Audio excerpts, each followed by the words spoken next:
Alô, amigos do Arena Esportiva, aquele abraço. O tema do programa vai ser o coronavírus e os jogadores que têm sido infectados, não só no Rio de Janeiro, mas também no Brasil.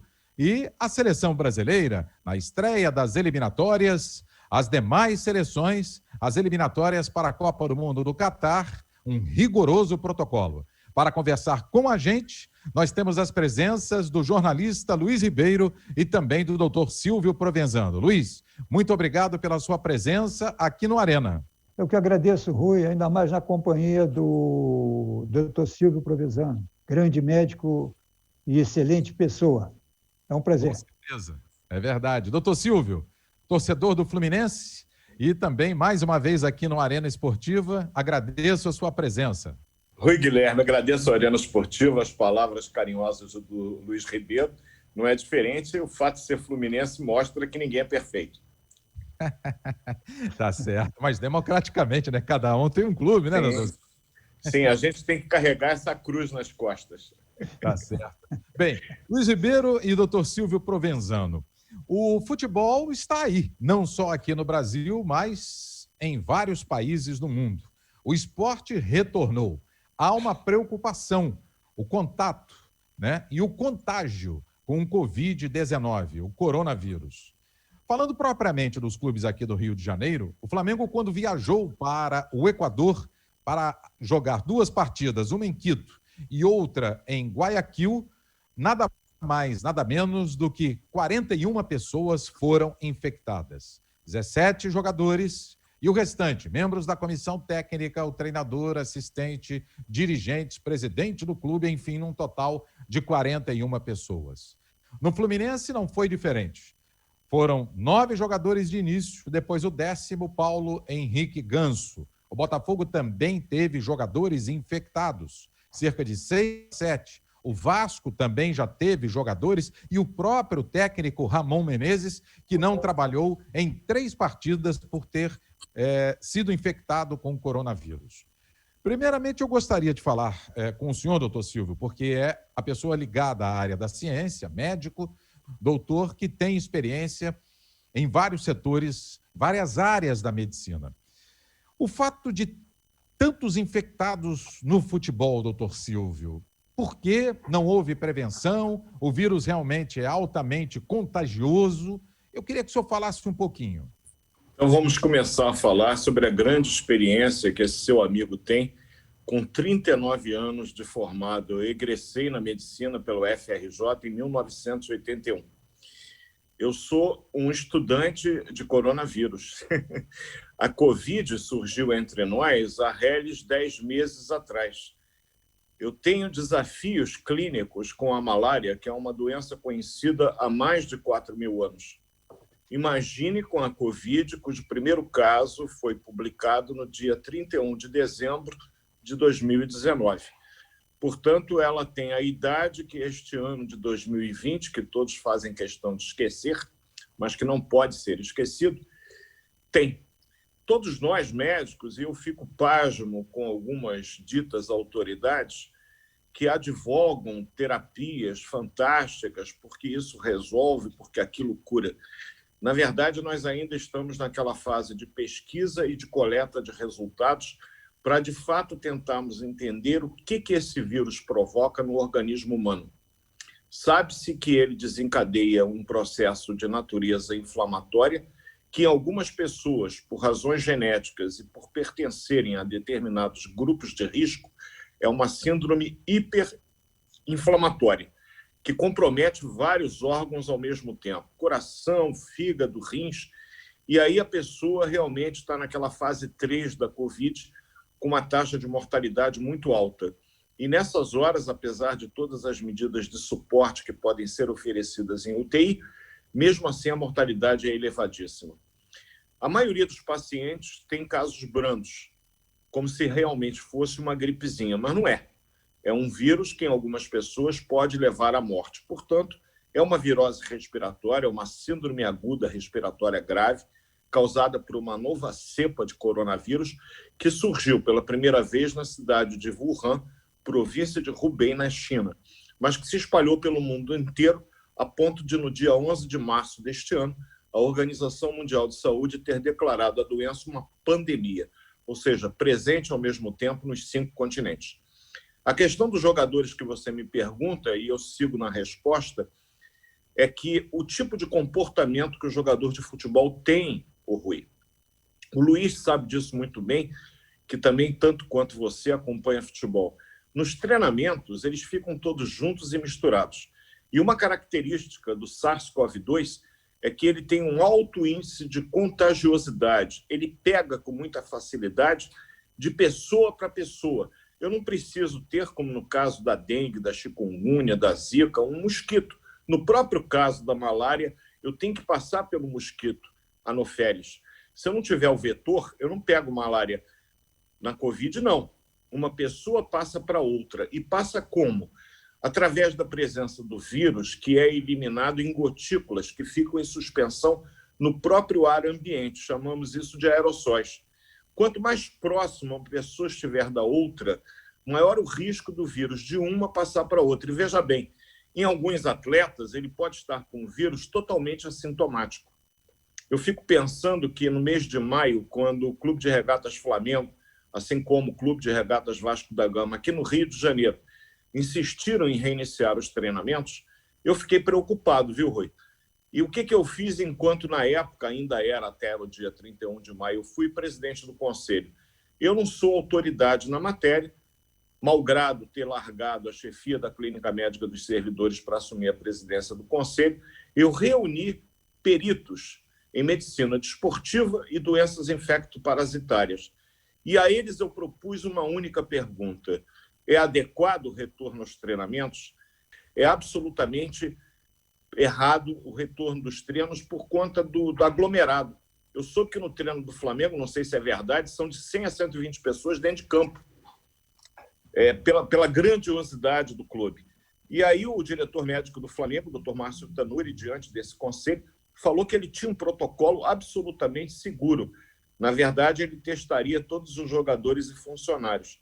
Eu tentei ainda contra-argumentar, a verdade sem sucesso, que existe um período em que você pode ter o vírus e o teste não detectar.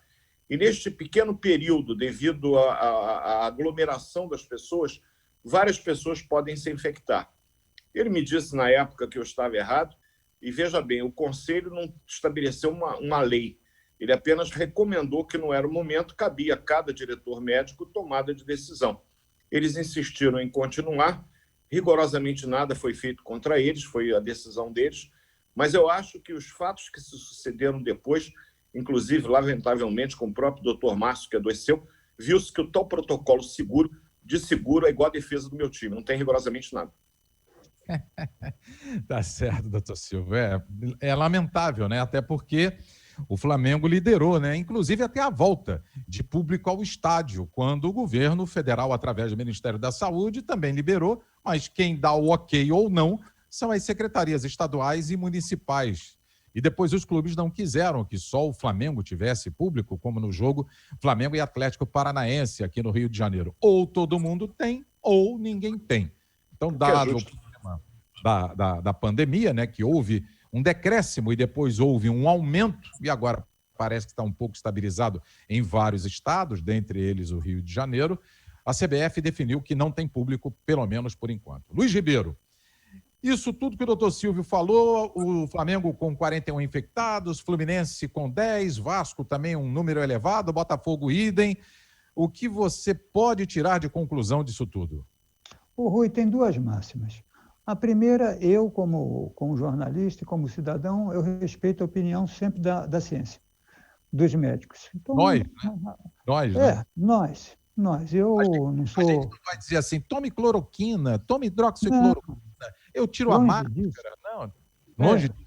Até porque quando eu preciso, eu procuro o doutor Silvio, né? Você também, ou outros médicos. Não, exatamente. Até quando eu faço algumas matérias sobre o tema e vejo que a pessoa nega a gravidade da doença, eu até por interesse público procuro não confrontar a opinião, mas reforçar que a doença realmente é grave, porque essa é a opinião dos médicos. Então, a primeira questão é ouvir os médicos, como você está fazendo hoje aqui, ouvindo um especialista na matéria, que é o doutor Silvio. Mas tem uma outra máxima, que é o show tem que continuar. E ele vale para o esporte, a gente sabe disso. Só pegar exemplos aí de fatos gravosos. Nesse caso, se a gente analisar desse jeito, vamos pensar, o futebol não voltou só no Brasil. O futebol voltou nos grandes centros, não só o futebol, o esporte. Está se jogando tênis, está se jogando basquete, estamos nas finais da NBA. Você veja que o mundo todo tomou uma decisão de voltar a praticar o jogo. Muito bem. A questão que se levanta é se o protocolo é eficiente ou não. É isso. Mas eu vou dizer aqui, pergunto a você também na condição de jornalista. Eu não conheço nenhum caso de morte de jogador de futebol que voltou a praticar o esporte durante a pandemia, nem o fato dele ter contato com um parente e o parente veio a falecer. Eu não tenho nenhuma notícia disso. Me parece, e aí o doutor Silvio pode esclarecer, que a aposta é que são jovens, eles são muito fortes porque eles recebem um treinamento diferenciado, claro, em relação à população, e por isso os casos, cumprindo uma quarentena, eles podem continuar praticando o jogo mesmo sendo contaminados, desde que mantenham um certo isolamento.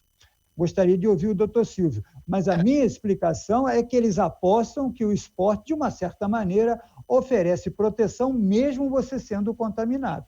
Eu estou pesquisando isso, não vi nenhum jogador morrer até agora, nenhuma lesão que pudesse dizer, olha, isso causou uma morte na família ou algo parecido. A gente tem que entender qual é o critério desse protocolo. O doutor Silvio explicou, mas eles não cumprem e acabam. Por exemplo, os jogadores do Flamengo que estavam contaminados estão voltando, e geralmente voltam em 10 dias, os treinadores voltando. Eu gostaria de entender o que o esporte tem, além da condição da saúde física, que acaba dando uma certa proteção aos jogadores. Doutor Silvio, alimentação, muita vitamina, porque há uma alimentação balanceada para o atleta, eles tomam muito reforço de vitamina, a prática do esporte, não só no futebol, mas no esporte em geral, pode ser isso também? Certamente é.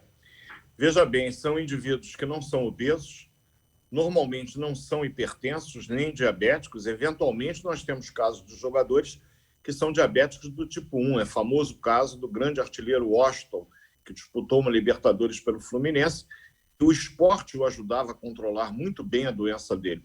O grande problema é o contágio com pessoas que não têm toda essa estrutura. Eu não tenho notícia, assim como o Luiz Ribeiro, sempre muito bem informado, de nenhum atleta que tenha morrido. Mas é sabido, por exemplo, que o antigo roupeiro do Flamengo, que se a seleção brasileira, faleceu de Covid antes mesmo do reinício dos treinos.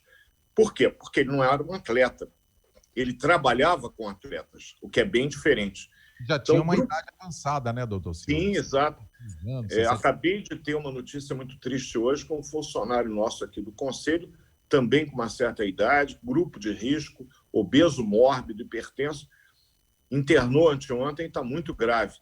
Então, a gente fica preocupado porque existem pessoas que são mais sujeitas a desenvolverem a forma grave da Covid-19 e vão precisar de CTI, mesmo lá, muitas vezes, com todos os recursos que atualmente a medicina pode disponibilizar, mesmo assim esses pacientes acabam evoluindo para o êxito letal, vindo a falecer.